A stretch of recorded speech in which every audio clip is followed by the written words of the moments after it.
भाजपा प्रदेश मंत्रिमंडल की बैठक में सशक्त भू कानून संशोधन विधेयक को मंजूरी मिल गई है। इस दौरान मुख्यमंत्री पुष्कर सिंह धामी ने कहा कि राज्य की जनता की लंबे समय से उठ रही मांग और उनकी भावनाओं का पूरी तरह से सम्मान करते हुए आज कैबिनेट ने सख्त भू कानून को मंजूरी दे दी है। सीएम ने कहा कि यह ऐतिहासिक कदम राज्य के संसाधनों, सांस्कृतिक धरोहर और नागरिकों के अधिकारों की रक्षा करेगा, साथ ही राज्य की मूल पहचान को बनाए रखने में एक महत्वपूर्ण भूमिका निभाएगा। कहा कि हमारी सरकार जनता के हितों के प्रति पूरी तरह से प्रतिबद्ध है और हम कभी भी उनके विश्वास को टूटने नहीं देंगे।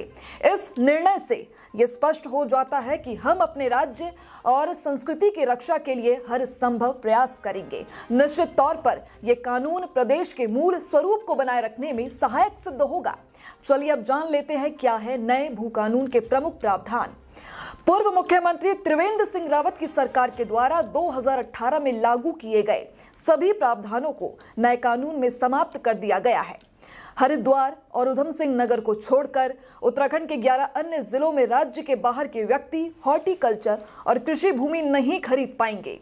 पहाड़ी इलाकों में भूमि का सही इस्तेमाल सुनिश्चित करने और अतिक्रमण रोकने के लिए चकबंदी और बंदोबस्ती की जाएगी। अब जिलाधिकारी व्यक्तिगत रूप से भूमि खरीद की अनुमति नहीं दे पाएंगे। सभी मामलों में सरकार के द्वारा बनाए गए पोर्टल के माध्यम से प्रक्रिया होगी।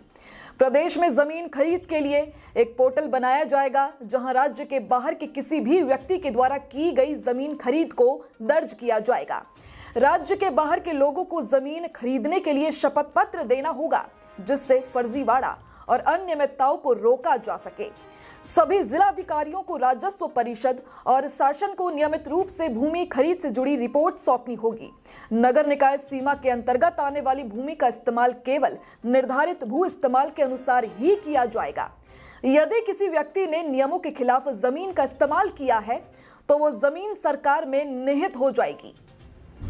अब इस नए कानून से क्या प्रभाव होगा? इस कानून से उत्तराखंड में बाहरी लोगों के द्वारा अंधाधुंध भूमि खरीद पर रोक लगेगी। पहाड़ी इलाकों में भूमि का बेहतर प्रबंधन होगा, जिससे राज्य के निवासियों को अधिक लाभ मिलेगा। भूमि की कीमतों में अप्राकृतिक बढ़ोतरी पर नियंत्रण होगा और राज्य के मूल निवासियों को भूमि खरीदने में सहूलियत होगी।